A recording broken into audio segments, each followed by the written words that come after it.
하늘 보좌의 영광을 보라. 그런 제목입니다. 하늘 보좌의 영광을 보라.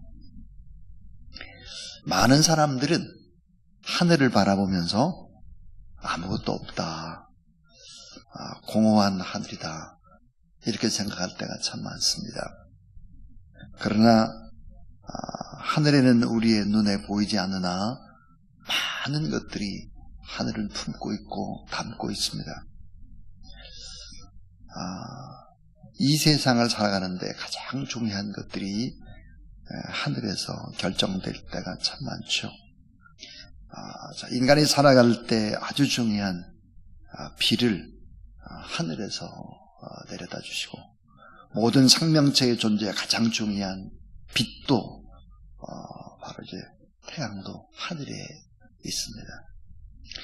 자, 우리 눈에 보이지 않으나 이 대기권에는 엄청난 쓰레기들이 있다고 합니다. 지구에서 발사된 우주선들이 돌아다니면서 버려지는 수명다한 쓰레기들이 하늘에 많이 있습니다.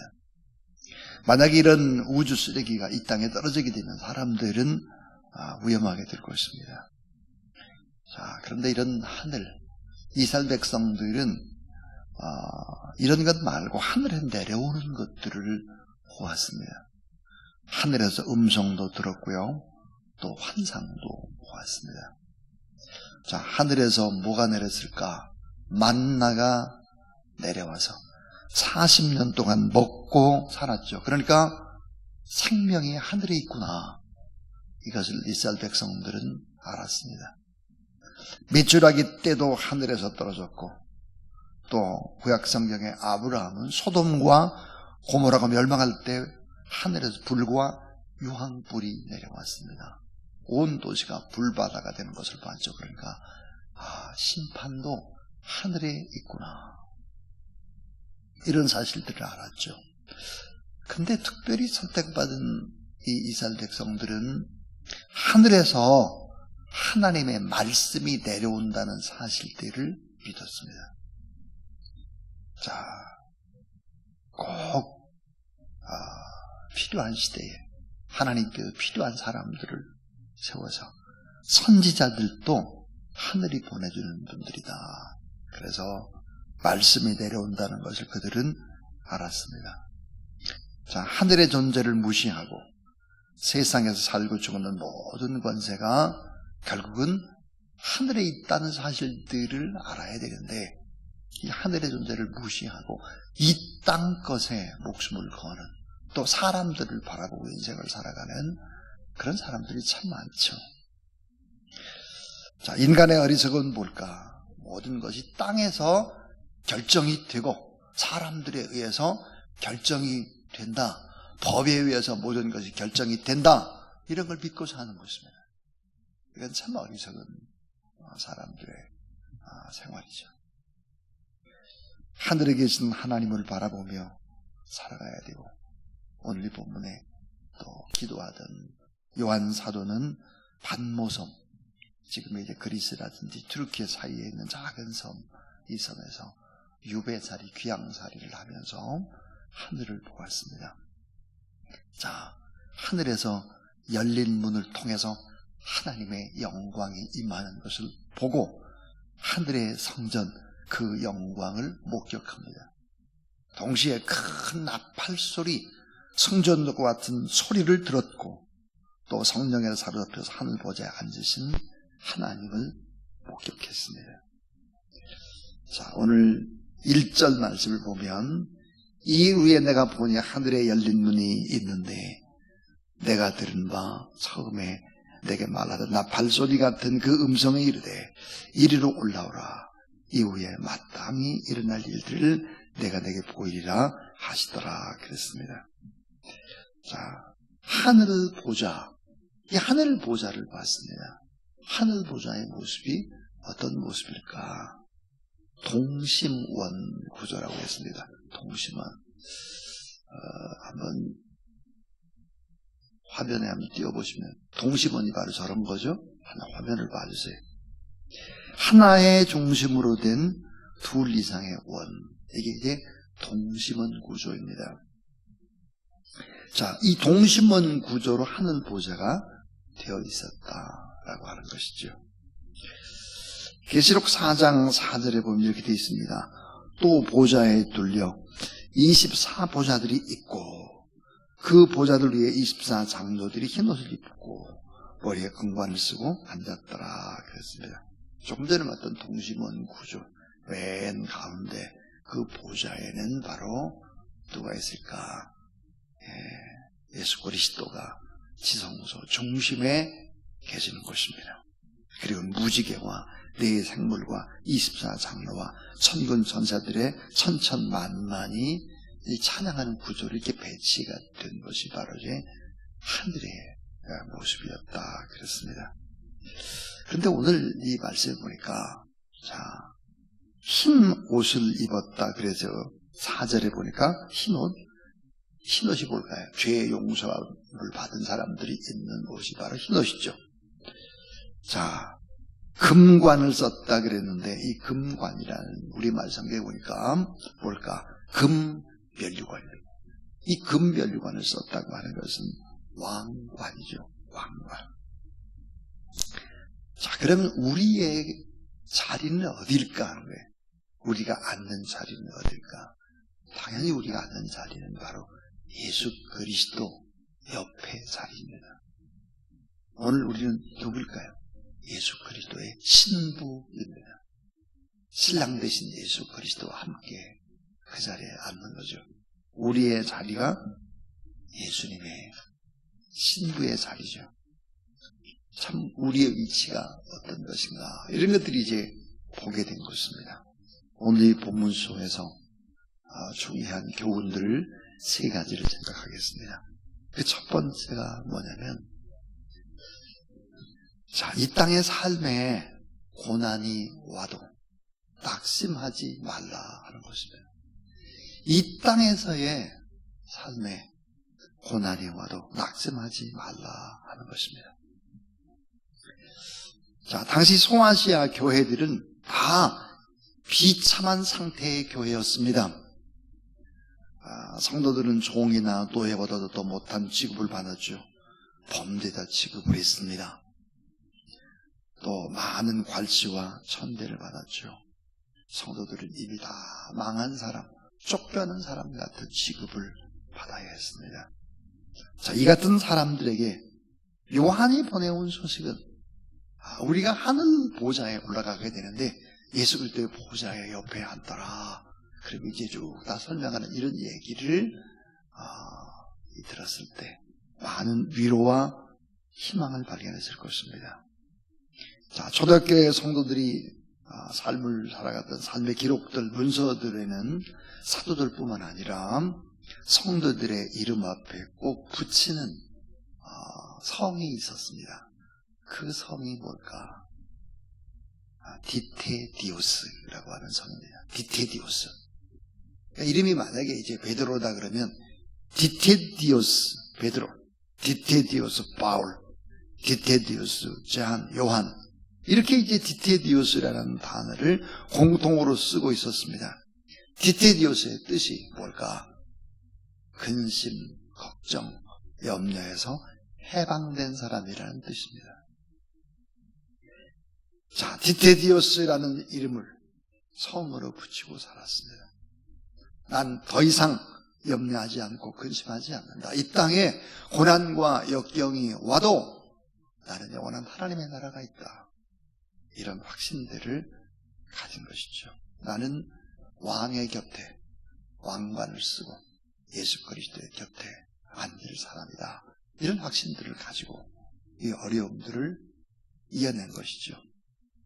그 삶의 고난이 와도 낙심하지 말라고 하는 메시지입니다. 자, 두 번째입니다. 두 번째는 주님의 보좌 옆자리가 나의 자리임을 믿으라. 나의 자리임을 확신하라 라는 것입니다. 자, 왕이신 예수 그리스도 곁에 신부로 앉을 보좌가 우리가 앉을 자리다. 왜 우리가 염려, 근심, 두려움, 걱정 속에서 할까? 그 이유는 뭘까? 확실한 미래에 대한 보장이었기 때문이죠. 만약에 미래에 대한 보장이 있다면 오늘의 고통과 어려움도 우리는 휘파람을 불며 기뻐하고 감사하게 들고 있습니다. 자, 미래에 대한 이 불안감, 이런 것들 때문에 우리는 좌절하는 것이죠. 현실에서 인내할 수 있는 힘, 용기와 희망을 주는 것은 뭘까? 확실한 보장입니다. 미래에 대한 보장. 그런데 우리는 이런 확실한 미래에 대한 보장을 가지고 있는 그런 사람들이다. 신앙의 경주에서 이기는 자들에게 반드시 하나님께서 상을 주실 것이다. 그렇게 또 말씀을 하셨고, 하나님의 통치를 우리가 함께 하나님과 함께 통치하는 그 보좌가 있다 하는 것입니다. 요한계시록 4장 2절 3절, 오늘 말씀 2절 3절을 한번 보겠습니다. 자, 같이 2절 3절을 읽죠. 시작. 내가 곧 성령에 감동되었더니 보라, 하늘의 보좌를 베풀었고 그 보좌에 앉으신 이가 있는데 앉으신 이 모양이 벽옥과 홍보석 같고 또 무지개가 있어 보좌에 둘렸는데 그 모양이 녹보석 같더라. 자, 우리는 이 우주에서 가장 높으신 하나님의 직속 부하입니다. 하나님의 직속 부하, 하나님이 보낸 대사, 하나님이 이 땅에 보낸 빌사, 우리는 또 신부입니다. 자, 하나님이 직접 이 땅에 보낸 하나님의 부하가 오늘 우리들이라면, 하나님이 보낸 대사요, 빌사요, 이제 우리가 하나님의 신부라면 이 세상에서 굳이 많은 것들을 가지고 끙끙거리고 고생해야 될 이유가 없죠. 그냥 좋은 자리에 앉으려고, 많은 것을 누리려고 그렇게 할 필요도 사실은 없어요. 잠시 잠깐의 삶을 이 땅에 살면서 많은 것을 쌓고 놓고 그렇게 교만하게 살 이유가 없는 사람들이죠. 이 땅에서 우리가 꼭 필요한 삶들이 뭘까? 이 땅에서도 주님을 높이고 감사하고 영혼 구원하는 데 힘쓰고, 이런 일들이 보좌, 주님 옆에 보좌에 앉을 우리들이 해야 될 일이다 하는 거죠. 그러니까 주님의 보좌 옆자리가 나의 자리임을 확신하며 살아가라 하는 것입니다. 마지막 세 번째입니다. 담대한 믿음으로 하늘의 영광을 찬양하라. 담대한 믿음으로 하늘의 영광을 찬양하라. 때로 이 세상에 사는 우리 성도들, 저와 여러분의 정체성이 뭘까? 미운 오리 새끼와 같을 때도 있죠. 다른 오리들이 미운 오리 새끼를 공격을 합니다. 그리고 때로는 세상의 오리들에 비해서 못하는 것이 너무 많은 미운 오리 새끼들. 자, 오리처럼 걷지도 못하고 더욱더 헤엄치는 것은 불가능하죠. 그러나 이 세상에 있는 모든 오리들이 훈제의 부위가 되는 날, 심판의 그날이 다가옵니다. 모든 세상의 오리들이, 우리는 미운 오리 새끼가 정체성이 아니고 원래는 백조의 새끼였습니다. 백조. 자, 새들의 여왕이라 불리는 별명을 가진 백조라고 하는 것들을 우리는 비로소 알기 시작을 하죠. 심판이 올 때. 자, 천군 천사들이 엎드려 경배하는 빛나는 보좌. 그리고 하나님께서, 예수 그리스도께서 앉으신 보좌에 있는 그 보좌의 자리에 신부인 우리들을 앉게 합니다. 우리는 백조들이죠. 그 보좌에 주께서 준비해 주신 승리의 멸관을 쓰고 주와 함께하는 것이 우리의 영광스러운 정체성입니다. 우리 교회의 정체성이죠. 자, 구원받은 우리가 귀한 주님의 신부다, 이런 확신을 가지고 이 땅의 삶들을 지금 우리가 살아가야 하는 것이다. 만약에 우리가 앉을 하늘 보좌, 동심원 구조에 있는 이 하늘 보좌에서 이 땅의 삶들을 내려다본다면 어떻게 될까? 자, 내가 하늘 보좌에 앉는다. 하늘 보좌에 내가 앉아있다라고 생각을 하고, 난 이런 사람이라고 하는 정체성을 가지고 우리가 사람들을 바라볼 때 어떤 자세일까요? 사랑 못할 사람이 없죠. 용서 못할 사람도 없습니다. 이해 못할 사람도 없습니다. 지금의 고난도 오히려 고난 때문에 감사하고 더 담대히 하늘의 영광을 찬양하는 이런 사람들이 누굴까? 그리스도인입니다. 예수 그리스도의 신부들이죠. 자, 하나님의 통치에 참여해서 왕 노릇하고 예수 그리스도의 신부가 될 우리의 모습들을 생각하면서 삶의 고난이 와도 낙심하지 말자. 주님의 보좌 옆자리가 나의 자리임을 믿자. 담대한 믿음으로 하늘의 영광을 찬양하면서 감사하면서 오늘 하루도 승리하는 그런 저와 여러분들 모두 다 될 수 있기를 주의 이름으로 축원합니다. 27장 찬송 하나님 앞에 드리겠습니다.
천사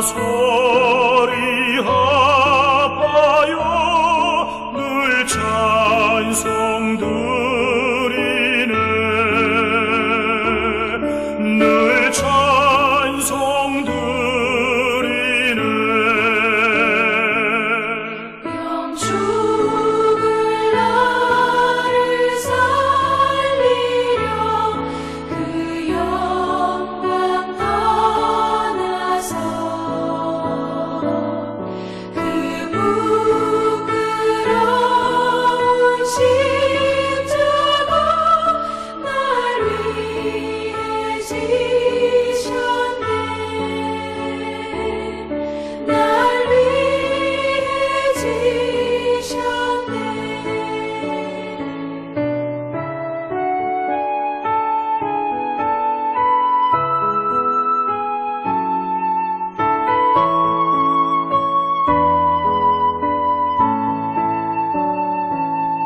나 이제 생명 있음은 주님의 은혜요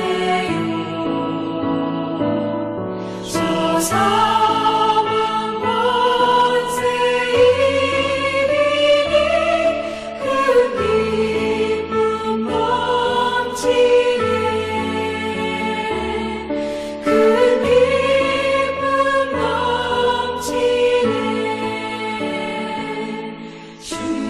주님의 보좌 있는데 전한 몸 이르러 그 영광 몸소 배울 때